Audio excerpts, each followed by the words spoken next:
नमस्कार दोस्तों। और कैसे हो आप सभी। आज हम फिर लेकर आए हैं आपके लिए आध्यात्मिक ज्ञान चर्चा, जो कि देवी चित्रलेखा जी और संत रामपाल जी महाराज जी के बीच होगी। सबसे पहले तो हम आपको इन दोनों संतों का परिचय करा देते हैं। देवी चित्रलेखा जी, जो कि भागवत कथा का पाठन करती है और मूलतः पलवल की निवासी है।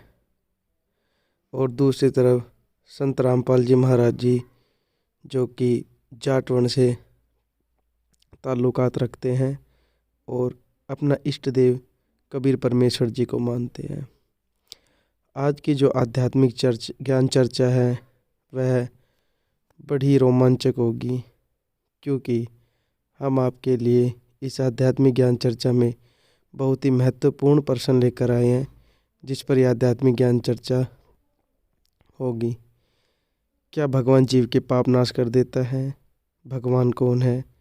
गीता जी का ज्ञान किस भगवान ने बोला है? हमने छोटी छोटी वीडियो के कुछ क्लिप्स, कुछ अंश लिए हैं, जिनसे आप सभी के डाउट क्लियर होंगे कि इस आध्यात्मिक ज्ञान चर्चा को आप सभी सुने। सबसे पहले आइए देवी चित्रलेखा जी के विचार जानते हैं। कर्म को कोई टाल नहीं सकता है। जो कर्म हमने किए हैं उसका परिणाम हमें हर हाल में भुगतना पड़ेगा। बस परिणाम देना भगवान के हाथ में, बाकी सब कुछ हमारे हाथ में। तो जैसा कि आप सभी ने सुना, ये थे देवी चित्रलेखा जी के विचार, जिनका कहना है कि भगवान पाप कर्म का नाश नहीं कर सकता। जो मनुष्य ने पाप कर्म किए हैं उनका परिणाम तो भोगना ही पड़ेगा। अब जानते हैं संत रामपाल जी महाराज जी के विचार, कि उनका क्या कहना है कि क्या भगवान पाप कर्म का नाश कर सकता है। कि जितने भी ऋषि महर्षि संत हुए हैं ये कहते हैं कि प्रारब्ध का कर्म प्राणी को भोगना ही पड़ता है, भोगे से ही समाप्त होता है। बृहस्पति जी देवताओं के गुरु हैं, और देवताओं के गुरु क्या कहते हैं कि इंद्र को बता रहे हैं कि जो आपको सुख प्राप्त है और जो आपको दुख प्राप्त है, ये आपके पाप और पुण्य अक्षय हो रहे हैं, नाश हो रहे हैं, और यही तरीका है इनके नाश करने का। जैसे आप सुखी हो तो आपके पुण्य नाश हो रहे हैं, उनका भट्ठा बैठ रहा है पुण्यों का, और यदि आप दुखी हो तो आपके पाप नाश हो रहे हैं। ये प्रोसीजर, ये प्रोसेस बताया इन्होंने। लेकिन ये है इनका अपना लोक वेद, न ये वेदों का ज्ञान है और न ही ये कोई और अन्य किसी जिसने परमात्मा प्राप्ति की है उस महापुरुष का विधान है। वेदों में लिखा 8वें अध्याय के 13वें श्लोक में, मंत्र में, यजुर्वेद में, कि परमात्मा तो घोर पाप का भी नाश कर देता है। किसी भी प्रकार का संकट आप प्राय भगवान उसको दूर कर सकता है। पुण्यात्माओं, यदि प्राणी को जैसा उसके भाग्य में है वैसा ही भोगना पड़े तो कोई ना भक्ति करे और ना भगवान की जरूरत फिर हमने। फिर आवश्यकता क्या है परमात्मा की? जिसके ऊपर कैर टूटना वो टूटेगा, फिर क्या की भक्ति करेगा? वो कर ली भक्ति फिर तक घुट्टी लावेगा, वो शराब पीने लगेगा या डाके मारेगा कि तो चोरी करेगा। तो इन लोगों ने बिगाड़ दिया पूरा समाज, क्योंकि पहले आत्मा सबसे पहले परमात्मा से ही राहत चाहती है। परमात्मा से राहत ना मिलने से फिर ये बकवाद करने लग जाती है मन के अधीन होकर। और जब परमात्मा का सहयोग आपको मिलेगा, आपको इतना सुख देगा भगवान, इतना बेनिफिट देगा, इतना आपको जो है बरकत देगा, आप सोच भी नहीं सकते हैं। और फिर आपको ज्ञान हो जाएगा तो जहर खाना है, किसी चीज़ का पैसा मिलावट करके लेना या वैसे रिश्वत लेना, चोरी करना, दान दहेज लेना, ये तो विष खाना है, विष। और फिर कहते हैं जैसे किर का जहर का रंग होरी हो, कहो कौन तिस खाव राम रंग होरी हो। कहते हैं परमात्मा के नाम से होरी माने खुशी होगी, और जहर के किर का जहर का कण भी कौन खाओगा? न्यू पता लग गया, यूँ कण पड़ा जहर का, विष का, हाथ भी ना लावा आदमी तो ये जो भी आज आप अज्ञानतावश ये रिश्वत लेते हो, चोरी करते हो, किसी और से धन लेकर नहीं देते हो, इस आध्यात्मिक ज्ञान से आपको पता चलेगा ये विष खा रहे हो, विष। और फिर इस जहर न कौन खाएगा, छुआ भी कोई नहीं, दूर का जागा, आग लगे कि क्या पता कैसा धन है ये। और अब बक्से को ना ट्रंका अंदर से तदूरियां तोड़ के काट ले जाए। अब देखो पीछे पंजाब प्रांत में उग्रवाद फैल गया था, युवा बच्चे किसी के भ्रमित किए हुए अपराधी बन गए थे। फिर भारत सरकार ने उनसे कहा था, भाई जिसने जो भी अपराध कर लिया सो कर लिया, अब जो भी व्यक्ति अपने पिछले आगे कोई अपराध ना करने की प्रतिज्ञा करेगा और मुख्य धारा में आ जाएगा तो उसके सारे मुकदमे वापस ले लिए जाएंगे। और ऐसा ही हुआ था। और उसके बाद देखो कैसी शांति होगी। तो इसकी किसी आधार से भी थ्योरी ठीक नहीं। ये कहता है कि यदि कोई राजा अपराधी का अपराध क्षमा कर दे तो कोई नहीं डरे, दूने पाप करेंगे। देखो आध्यात्मिक मार्ग ऐसा ही है। अनजानपने में जिससे जो गलतियां होगी वो उन बच्चों जैसी थी जो उग्रवाद में शामिल हो गए थे अनजानपने में, और फिर उनको उसका पता लग गया कि तो गलत काम हो गया, वो मुख्य धारा में आ गए, फिर शांति होगी, वो फिर सभ्य समाज में आ गए और सभ्य बन गए। इसी प्रकार हम सभी अज्ञानतावश जो भी पाप कर लिया, किसी ने मांस खा लिया, चोरी कर ली, जारी कर दी, कोई और गलतियां होगी, वो अज्ञानता से और किसी के कुसंग से होगी। अब हम फिर मुख्य धारा में आ जाएंगे, भगवान हमारे सारे मुकदमे वापस ले लेगा। जब ही सतनाम हृदय धरो, भयो पाप को नासे, जैसे चिंगारी अग्नि की, भाई पड़े पुराने घासे। और ये तो इसका प्रैक्टिकल ये भी झूठा हो गया इस संसारिक दृष्टिकोण से जिसने इसने उदाहरण दिया। और अब वेद फेल करेंगे इनकी अज्ञानियों की थ्योरी को। वेद बताते हैं कि परमात्मा घोर पाप का भी नाश कर देता है, ये देखिएगा ये जरूर। और इसको इस अनुवाद भी इस दानंद जी ने कर रखा है। इसने प्रकाशक है सार्वदेशिक कार्य प्रतिनिधि सभा 2/5 महर्षि सिद्धांत भवन रामलीला मैदान नई दिल्ली से। मुद्रक ये Prince offset printers 1510 Pataudi house Daryaganj नई दिल्ली से। और महर्षि दानंद सरस्वती कृत इसका अनुवाद किया इसने। ये he is not writer of the Vedas, ये वेदों का लेखक नहीं है, वेदों का अनुवाद करता है महर्षि दानंद ओनली। अनुवाद में भी इसने ये देखिएगा 8वें अध्याय का 13वां मंत्र, ये है अध्याय 8 यजुर्वेद 8वां अध्याय 241 पृष्ठ पे।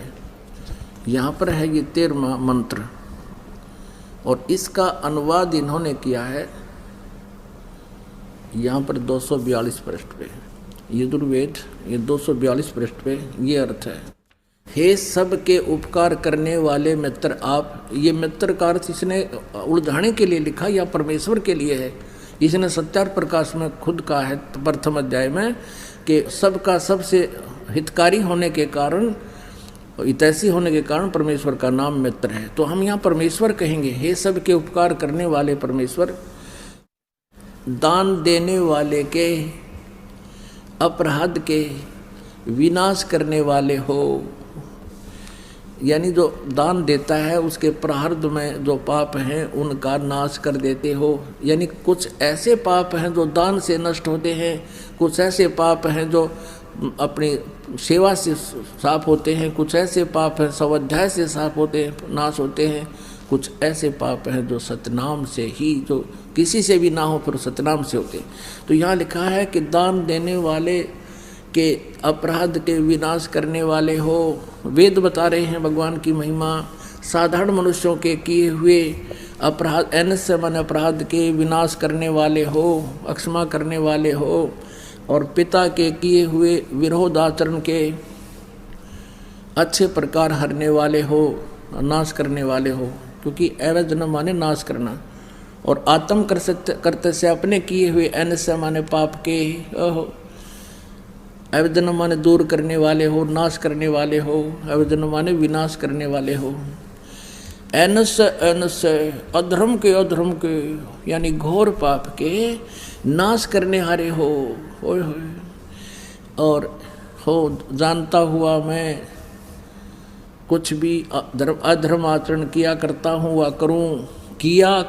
वा करूँ। ओह, वे तो कहते पहले जो कर चुके और अब कर रहा हूँ और आगे भी जो करूँगा, अनजानपने में तो जो कुछ भी किया करता हूँ करूँ, उस सब का एनस माने पाप का, दुष्ट आचरण नहीं, एनस से हम भी सब कुछ पढ़ सकते हैं, इसको भी पढ़ सकते हैं संस्कृत को, क्योंकि नागरी लिपि है। एनस से माने पाप है, तो कहते हैं उस सर्व से माने सब, एनस से माने पाप के, अवैधनम माने नाश करने वाले आप हैं। परमात्मा कहा करते थे, गुरु बिन वेद पढ़े जो प्राणी, समझे न सार रहे अज्ञानी। अपने आत्माओं, ना तो व्यास जी को ज्ञान, ना ब्रह्मा जी को ज्ञान वेदों का, नहीं तो ये भाषा कैसे कहता जो शुक्राचार्य जी कह रहे हैं कि मैंने ब्रह्मा जी से सुना था कि कोई भी पाप कर्म का नाश, प्रारब्ध का नाश नहीं कर सकता, जो दुख है वो भोगना पड़ेगा। और ना बृहस्पति जी को ज्ञान। तो ये थे संत रामपाल जी महाराज जी के विचार कि भगवान मनुष्य के पाप कर्म को काट सकता है। यह विचार संत रामपाल जी महाराज जी ने वेदों से प्रमाण करके बताए। अब हम दूसरे प्रश्न पर आते हैं कि भगवान कौन है। तो आइए सबसे पहले जानते देवी चित्रलेखा जी के विचार। किसी ने सच कहा है, हमारे जो गुरु होते हैं वो बताते हैं माला जप करो, इतने नाम जप करो, इतना हरे कृष्णा जाप करो। हर नाम भगवान का हमें तारता नहीं है, लेकिन नाम जपते जपते जपते जपते जपते कभी कोई ऐसा दिन आता है जब एक कृष्ण हमारे दिल से निकलता है, और वो एक दिल से निकला हुआ कृष्ण नाम ही हमें भगवान तक पहुंचा देता है। बस देरी है तो एक उस कृष्ण नाम को दिल से निकलने की। जिस दिन वो निकल गया उस दिन भगवान हमारे सामने हो। तो ये थे देवी चित्रलेखा जी के विचार। उनका मानना है श्री कृष्ण जी ही सर्वव्यापी है, वही पूर्ण परमात्मा है, हमें उनका ही जाप करना चाहिए। अब जानते संत रामपाल जी महाराज जी के विचार सभी सदग्रंथों से कि पूर्ण परमात्मा कौन है और हमें किसकी भक्ति करनी चाहिए। श्रीमद् भगवत गीता, गीता प्रेस गोरखपुर से प्रकाशित है। जयदाल गोविंद का इसके अनुवादक हैं। ये देखो, अब गीता अध्याय नंबर 8 का और श्लोक नंबर हम 8 से शुरू करेंगे। परमं पुरुषम दिव्यम अभ्यास योग युक्तेन चेतसा न अन्य गामिना। परमम पुरुषम दिव्यम, उस दिव्य परम पुरुष यानी परम अक्षर ब्रह्म को याति पार्थ अनुचिंतन, उसके सिमरण से उसको प्राप्त होते हैं। इनका अनुवाद भी बहुत कुछ ठीक है। 8वें अध्याय का 8वां श्लोक। हे पार्थ, यह नियम है परमेश्वर के, गीता ज्ञानदाता से अन्य है वो, अध्ययन नहीं, अभ्यास योग युक्तेन, यानी जो मंत्र वो तत्वदर्शी संत देगा 3 नाम का, ओम तत् सत। ओम तो सीधा ही सरपुरुष ब्रह्म का है, तत् और सत ये सांकेतिक है। ओम और तत् मिलकर ये 2 अक्षर का सतनाम बनता है। वो तत् सांकेतिक है, जो आपको प्राप्त है उनको खूब पता है। और सतयु आदि नाम है, ये अलग मंत्र है। जो सार नाम प्राप्त है उन पुण्यात्माओं को खूब ज्ञान है। तो यहाँ ये स्पष्ट कह रहा है कि उस मंत्र के अभ्यास से, ये योग न ध्यान का इसमें मतलब है नहीं, ये तो हठ योग को ध्यान मानते नहीं। इसका संस्कृत मूल पाठ क्या कह रहा है देखिए, अभ्यास योग युक्तेन, ध्यान नहीं, अभ्यास यानी उस नाम के सुमरण की युक्ति से, उससे लगन से, दूसरी ओर न जाने वाले मन से, यानी किसी और भक्ति में फिर कति ध्यान नहीं जावे, केवल वही भक्ति करे निश्चित से। अनुचिंतन, निरंतर चिंतन करता हुआ परम दिव्यम पुरुषम याति है। परम पुरुष, परम दिव्य पुरुष यानी उस परम दिव्य परमेश्वर को प्राप्त होता है। गीता ज्ञान दाता से अन्य है वो परम अक्षर ब्रह्म, और वो सच्चिदानंद घन ब्रह्म जिसका 3 मंत्र का जाप है, उसको प्राप्ति कर, उसकी शरण में जाने को गीता ज्ञान दाता कह रहा है। अब आगे देखो, 8वें अध्याय का 9वां श्लोक हम फिर पढ़ेंगे। 8वां तो पढ़ लिया, 9वें फिर इसमें परमात्मा का नाम भी लिखा है, लेकिन ये विषय अलग हो जाएगा, अब यहाँ करेंगे। जो कवि हम सर्वे कर दिया, कवि ये लिखना था, जो कबीर देव है अनादि, सबके नियंत्रता, सूक्ष्म से भी अति सूक्ष्म, सबके धारण पोषण करने वाले, अचिंत स्वरूप और सूर्य के सदृश चेतन। अब देखो, हे निराकार बताओ भगवान ने, और इसमें लिखा हो तो सूर्य जैसा है, सूर्य का निराकार है, तो ऐसे परमात्मा सौ प्रकाशित उसका शरीर, सूर्य के सदृश नित्य चेतन प्रकाश, अविद्या से अति परे, सच्चिदानंद घन परमेश्वर का जो श्रवण करता है। 9वां हो लिया, 10वां पढ़ेंगे। वह भक्ति युक्त पुरुष, यानी उस परमात्मा की भक्ति करने वाला, योग बल से, यानी भक्ति की साधना के बल से, उसकी शक्ति से भ्रकुटी में के मध्यम में प्राणों को अच्छी प्रकार स्थापित करके फिर निश्चल मन से श्रवण करता हुआ उस तत्तम या उस अज्ञान अंधकार में छुपे हुए उस परमात्मा के दिव्यम परमम पुरुषम, परम अक्षर ब्रह्म को, उस देव परम पुरुष को गीता ज्ञान दाता से अन्य को ही प्राप्त होता है। आ गया समझ में? है। अब ये किसके शरण में जाने को कह रहा गीता ज्ञान दाता? कि उस परम अक्षर ब्रह्म की शरण में जा। और वो परम अक्षर ब्रह्म कौन है? अनंत कोट ब्रह्मांड का एक रति नहीं भारे, सतगुरु पुरुष कबीर हैं ये कुल के सृजनहारे। वो कौन कबीर? हम सुल्तानी नानक तारे, दादू को उपदेश दिया, जात दुलाहा भेद न पाया, वो कैसी मोहे कबीर हुआ। He is God, Kabir is the weaver name of God. वो कबीर दुलाहा है उस परमात्मा का नाम। तो ये थे संत रामपाल जी महाराज जी के विचार, जिन्होंने पवित्र शास्त्र गीता जी से सिद्ध करके बताया कि पूर्ण परमात्मा कौन है। अब हम आते हैं अपने तीसरे और अंतिम प्रश्न पर कि गीता ज्ञान किस भगवान ने बोला। तो आइए सबसे पहले जानते हैं, यानी भागवत क्या है? राधा रानी के स्वरूप पर ही कृष्ण रूप में अक्षरों से भागवत को सजाया गया। राधा और कृष्ण का मिश्रण ही श्रीमद् भागवत है। भागवत में श्री का अर्थ जो कृष्ण की शक्ति है, और कृष्ण की शक्ति कौन है? कौन है? कृष्ण की अचिंत्य शक्ति है श्री किशोरी जी, श्री लाडली राधा रानी। तो ये थे देवी चित्रलेखा जी के विचार, जिनका मानना है कि श्रीमद् भगवत गीता जी का ज्ञान श्री कृष्ण जी ने बोला है। अब जानते हैं संत रामपाल जी महाराज जी से कि गीता जी का ज्ञान किस भगवान ने बोला है।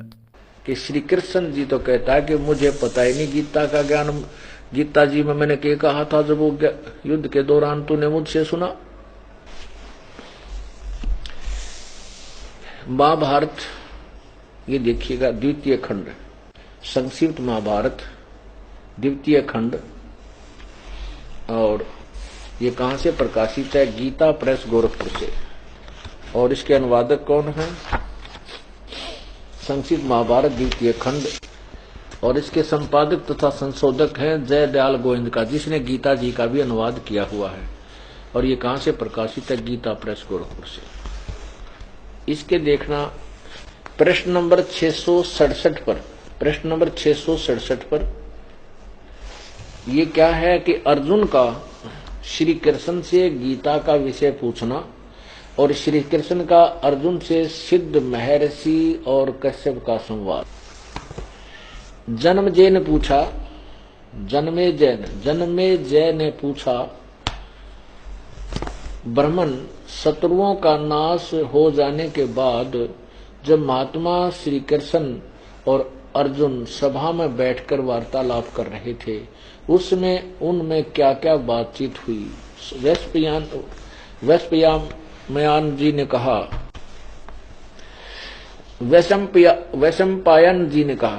वैशंपायन जी ने कहा, राजन, श्री कृष्ण के सहित अर्जुन ने जब अपने राज्य पर पूरा अधिकार प्राप्त कर लिया तो वे दिव्य सभा भवन में आनंद के साथ रहने लगे। एक दिन स्वजनों से घिरे हुए वे दोनों मित्र स्वेच्छा से घूमते घूमते सभा मंडप के ऐसे भाग में पहुंचे जो स्वर्ग के समान सुंदर था। पांडुनंदन अर्जुन श्री कृष्ण के साथ रहकर बहुत प्रसन्न थे। उन्होंने एक बार उस रमणीय सभा की ओर दृष्टि डालकर भगवान से यह वचन कहा, देवकी नंदन, जब युद्ध का अवसर उपस्थित था उस समय मुझे आपके महात्म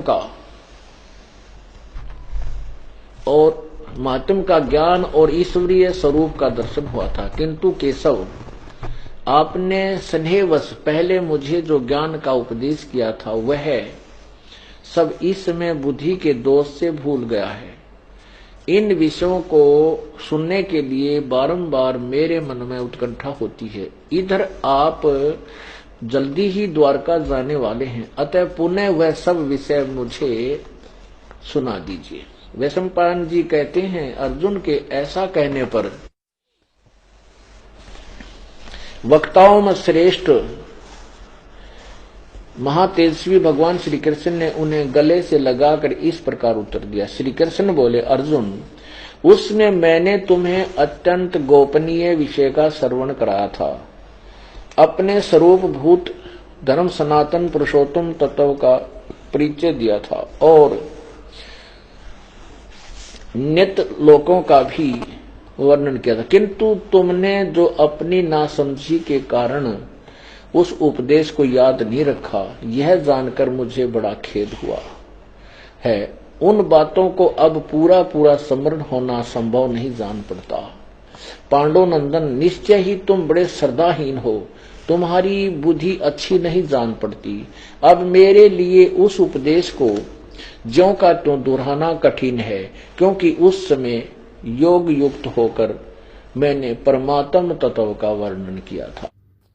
हम सभी एजुकेटेड हैं, समाज पढ़ा लिखा है, वह खुद ही निर्णय कर सकता है कि कौन शास्त्रों के अनुकूल भक्ति विधि बता रहा है और जबकि कौन शास्त्रों के विरुद्ध।